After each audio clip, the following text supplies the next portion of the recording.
Kabajamtoota daawwattoota keenya akkam jirtan? Har'a qophii addaatiin qaba. Qophiin tiyyaa ta'arraatun akkuma beekamutti gaadheenya kana sooshaal miidiyaa adda addaa irratti argaa jirtan dhimma Taajuu Shurubbeetii fi haadha manasaa waa'ee kana ilaalchisee hiriyaa isaatii fi obboleessa Taajuu Shurubbeedha dubbiseetiin jira. Waan ajaa'ibaa dhageessan, waan haga ammaan dhageenyu sagantaa teenya hanga maayyii ka dhageessan taate waan hindagaamin dhaga'uu teessanii haga sagantaa teenyaatti nu waliin turaa. Durarratti mee obboleessa Taajuu Shurubbee Sulxaanii wajji turtii gooneen isin dhageessisa. Yaabuu qalbii kabalee cabee obboleessa dhugaadha. Amma inni haala kamirra jira wanni dhageessan jira? Inni hidhaarra jira. Inni hidha jira gaamaan sirdibeetiin arrallee hidhaadhaan seera. Aha, mana murtii dhiyaata? Mana murtii dhiyaataan seera. Mana murtii kan lubbeeta murteetiin ba'u qabdi. Murteetiin ba'u qabdiin jiru, murteetiin mana hakimaa ba'u qabdi, murteetiin poolisiin fidu qabdi, murteetiidha. Waa'ee mucaa homaan dhageesse? Waa'ee mucaatiif gargaarsa walii guuraniituma baasuu yaada qabanii. Mucaa biraa jira Taajuu ka jaartii biraan adalechitti. Amma eenyu gadaa malee moo? Gadaa malee jira barka biraa.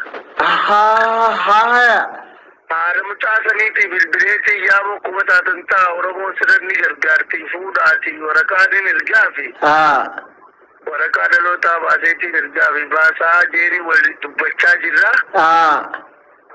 Awwaalamtu mucayyoon tungijee. Amma mucaan warri faranjoonni fudhatee oofame bakka guddisaa galchan. Gadaadha gadaa isaa hojii gitti isaatti dhahe. Kabiraa jira ammas. Kabiraa achi dhalee qaba fuudhee jira jaarti tana duraa bara. Akkana mucayyoon ammaa isarraa mucaan qabdu Taajuurraa. Mucaa irraan qaban jechuudha. Taajuun obboleessa irra xiqqaati moo sirra guddaa? Sirra guddaa. Ati obboleessa lammaffaadha? Akkana. Kanaafuu ammoo wanni nuun jettu hin jiru sultaan keenya. Beekaan naa qabdammas wajjin haa ta'u kiyyan oolu. Waan biraatti fakkaatti mucayyoon tun beeksisa bakkumaan siin jette intalaa daayatee nyaadhalee haadhasi. Haaya. Tiruu haadha takka abbaa kiyyanaa ta'e haadha isaanii talansitu. Akkana seedaa mucummaan of rakeessani. Fira keenyaa bar Taajuun bar waa fayyaan qabu bar yaabbileessa biyya bar fayyaan tana dalagiseeti. Hayyeegaa sultaan keenya. Ijoollee irra ijaaramtee jira warra dirree dhawaa tokko ijaaramee waan kana irratti qophaa'ee irratti dalagu jirti. Jarri kun akka adda bahan. Taajuu fi sirra dalaganiiti bara irra dalagameeti bara gurbaadhaan raabtanii guyyaa quba qabnaa miti. Sitti himaa ture dhimma isaan iddoo jiru. Dhimma isaan iddoo jiru qubaan qabaan waa'eeti. Dhimma isaan iddoo jiru mucayyoon deemee dalagadhuu firiidhaa biyya faranjii qullaadee warra jeeni jiraame. Warra fuudhee jaartuma isaa tana wajjin halkaa qabatee fuudhee jiraa bara. Achumatti fuula isaa duratti. Inni garuu shakkiidha moo ragaa harkaa qaba? Ragaa maal miidiyaanuu gadhiisaan jiranii moo ati kun qabdu? Nama biraatii wajji. Nama biraatii wajji ijoollee guruppiin ijaaramtee waan kanatti silattuu isiin ba'uu ooltu gisuma waa xiqqoo biratti malee. Dhugaan numa baati. Isaaniitii fi footoo isaaniitiin leellattafamaa jiranii. Tole. Rabbii ja'a jaarsaa jaartii duubaa namni tokkollee dubbii sana takkuman qabee jarman keessa hin jiru. Beekaati isaanitti jaaranii wanna godhan jechuudha. Jiru barbaadan Taajuun akka jireenya biyya keessa jiraachuu hin dandeenye akka marziin beekee bajjeessa akka intala jiisu. Kanaaf waan kana dalaganii. Deem biyya sanarraa miti yoo sanarra dhiisiiti maallaqatti baafte rabbii sii qabanaa Taajuu deem Faransaay seenee kadhannee dadhabe. Taajuun sila amma asitti maatiin inni gargaaru ture ni jira. Maatiin inni gargaaru ture maatiin ni jiraan qamaan jiraan. Asee. Qamaan jiraan ilmaan qabaasii haadhaa jiraan. Haati Taajuu amma lubbuun ni jiran. Haadha jaame taa'ee taa'ee beeka amma ummaan teessan lubbuun ni jirti. ni jirti waan jiraanne Asii taajuun ijoollee meeqa qaba? lamumaa jiraanatti. As lamaa jira. Hayyee sultaan keenya gamee atis jajjabaadhuuti. Kaafe qaamaan dhuftee bal'inaan stuudiyoo dhufteeti yaada naa kannita. Hayyee galatoo. Ammas gaatti ansuudhaan hiriyaa. Taajuu Shurrubbeedha Muhyiddin Abdullaahi. Gaazexeessaa Muhyiddin Abdullaahi gaanii beeytanii waa'ee taajuu waan nutti himuu jira. Sooshaal miidiyaa addunyaa maal jechuu jira dhimma kanarratti. Gaazexeessaa Muhyiddin Abdullaahi yoo gara isaatiin isin dabarsa. Hello. Akkam jirtan? Nagaa. Kookee shoo irraa isinii bilbilaa? Mee durarratti maqaa keessan nu ibsaa meef ibsaa? Muhyiddin Abdullaahi Nanjaanii gaazexeessaadha.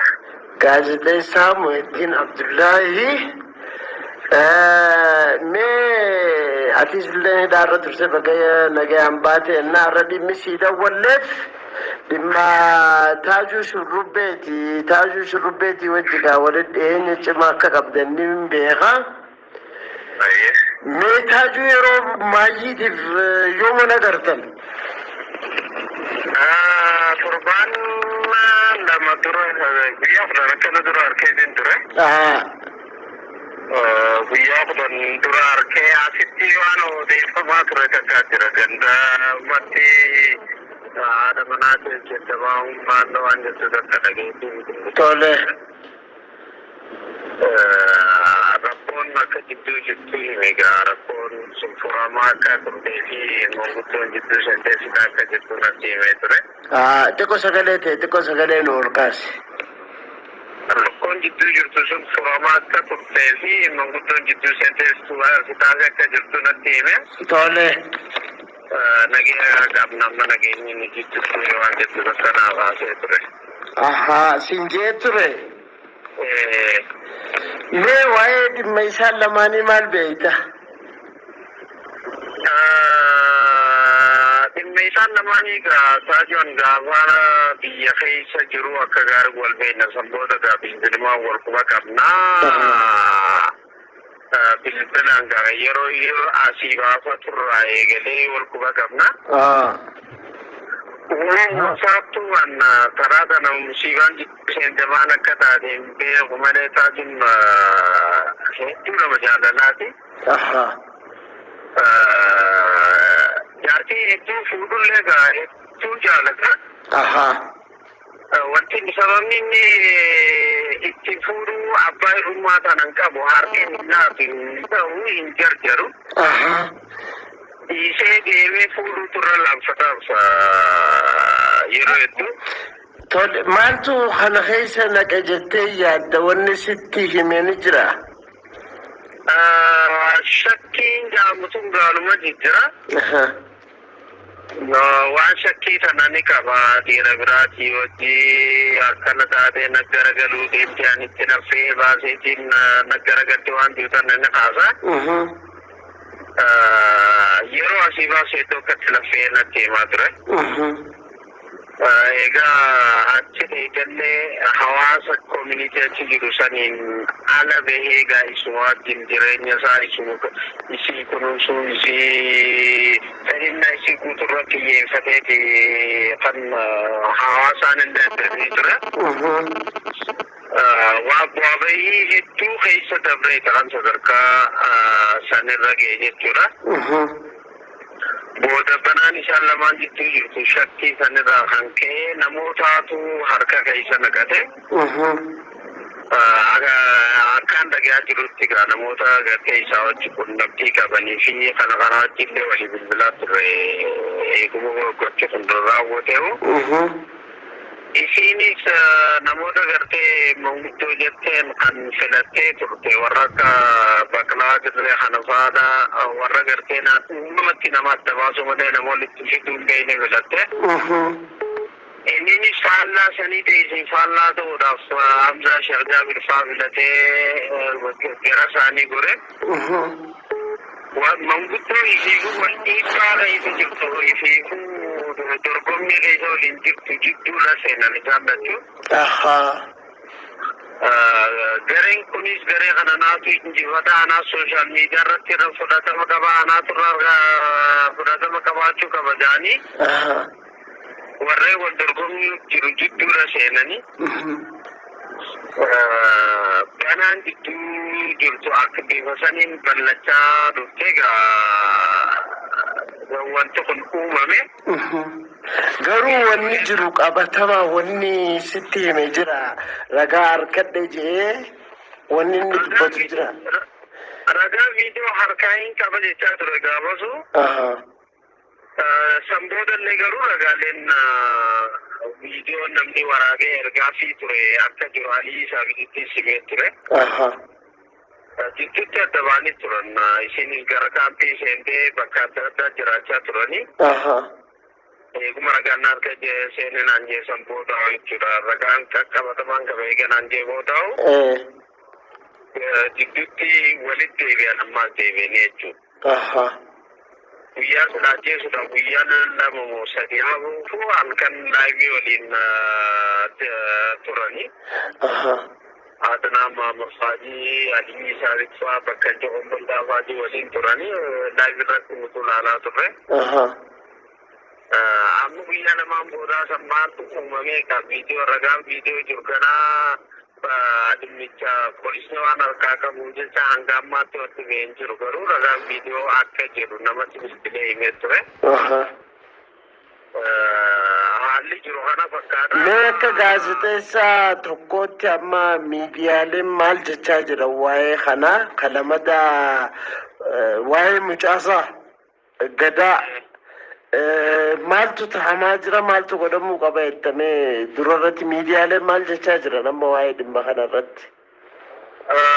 Miidiyaaleen biyyatti yeroo poolisoonni ibsa kannan qofaa kan dubbatanii yeroo lama poolisiin ibsa kan jira waa'ee isaa irratti miidiyaaleen akka infiraankifaan gabaasaa turan yeroo lamaan sanii. Maqaa isaa dha'uu baatanis ajjechaa intala waggaa 28tiin amanuu isaati kan dubbate miidiyaan biyyattii Jarman jechuudha. Namni gochaa kana raawwate amanee harka isaa poolisaaf kennuu dheeyine. Akkasumatti ammaas mucaan isaa mucaa tokko isa bira jira kan inni guddisaa jiru namni bira waan hin jirreef dhaabbata kunuunsa guddisu dhaabbata daa'ima guddisuuf kennamuudha kan poolisiin gabaase. Garuu haala amma qabatamaa ammaan kana jiruun hawaasni Oromoodhaa idil addunyaa saaxilan jiranii. Haati gadaadhaa biyya Ijiptii jirti Kaayiroodha jirti asirraa waliin deeman akkuma gamtigaa. Kaayirootti CDCtii. Mucaan gadaan amma haadha duutee tanaa miti.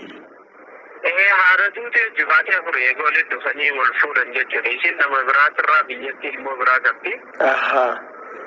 Taajilleen akkasumatti ilmoo biraa biyyatti haadha garaagaraa irraa ilmaan lama ni qaba. Dirreedhaa ishintii yoo takka qaba akkasumatti ammas baabbileettis gurbaa tokko qaba. Kana baabbilee irraa dadhalee jechuudha. Gadaan ilmoo sadii isaadha jechuudha taajuudhaaf. Gadaa amma haati Kaayiroodha jirti. Gara waldaa qaxxaamura diimaa addunyaatiin haadhaa fi ilmoo garsiisuudhaaf sochiileen eegalamee ni jira. Hawaasni Oromoo kan Kaayiroo jirus kan Jarman jirus waan kana irratti hojjechaa jiranii. Waldaan qaxxaamura diimaatis ragaalee walitti qabachaa akka jirudha. Hangaan odeeffannoo reefu ganama kana walitti qabattee kan hin hubatte. Haadhaa fi ilmoo garsiisuuf jechuudha. Garee nama qo'attooleen qophaa'aa kan jiran Jarmanitti. Mucaadhaaf haati achi dheedee ilmoo ishee akka guddistu. Tole. Maaliif biyya faranjii sanitti amma faranjii xiyyeeffannaa isii guddoon aadaa amantaa waan hundi jijjiiraniiti akka aadaa fi amantaa biyya sanitti kan guddisanii. taajunga jalqabu warraahu oromummaarra cuucaan kan guddisaa ture maqaas gadaa deemokiraasiifi kanaaf mucaan kun eenyummaan isaa akka hin jijjiiramne faatetti yoo murteessaa waan taateef hawaasni oromoo kan jarman jiranii fi kaayiroo jiranilleen waliin gamtaan hojjechaa akka jiranidha kan hin quba qabu. Gaariidha. Mee maayirratti mee hawaasa hundarraa maaltu eegama? Amma garanaa garasiis hawaasa sooshaal miidiyaatti waan adda addaa deemaa jira. Maaltu ta'uu qaba jedha? Wanti guddoon akkuma namoomaatti dhimmataa jiru osoo hin ta'in akka ilma namaatti nama ifirraa waa ittisuu hin dandeenye. Nama wanti kun sirrii midhee dubbatee siin falmuu hin dandeenye kaaftee qomotti akka namoomaatti akka amantiitti hin dhorkaadha. Ilwaan rabbi ramadaa godhuu duutee jirti. Akkana turte akkas turte isin jechuun dhorkaadha. Maaliif haatee aan akkas hin turreettee salmachuu hin dandeessu dhugaa qabaattu jechuudha.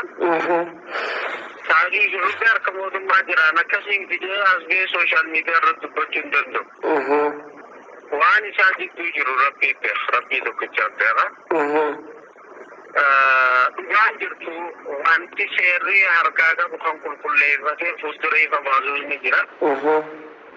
Hangasuu saqoobsanii eeggachuudha. Hawaasa irraa wanti eegamu maali? Isinis ilmoo dhiiftee digaa kan duute. Ilmoon siisunis yatiima jechuudha. Yatiima quba qabaachuudha. Taajulleen micaasaa yatiimee jechuun ni dadhabe. Inni nama jiraate waa godhuufi miti. Gadaas akkasitti haadhaan akka wal harku godhuun barbaachisaadha. Nama gaa jireenya isaa keessatti aartii oromootiif dubbiin aartii oromootiif hojjechaa ture amma galte hawaasa kana biraas galatanii qaba. Inni waan balleessee hojii isaa rabbi birattis akka seeraattis ni gaafatama. Maatii isaa garuu quba qabaachuun dirqama jechuudha. Fardiin amma kanaadhaaf adda adda jiran sanii. Kanaaf yoo dandeenye gargaaruudhaan saddamni du'aayii godhuu fi dabalee amma asiifachi qabnee dubbii gargaaratti wal uumnee hin barbaachisu inni biraa gorsa fudhachuudha waan kanarraa taatee takka obbaa mudatu namni wayii irraa baratu. Mangudummaaf illee eenyuu filadhaa.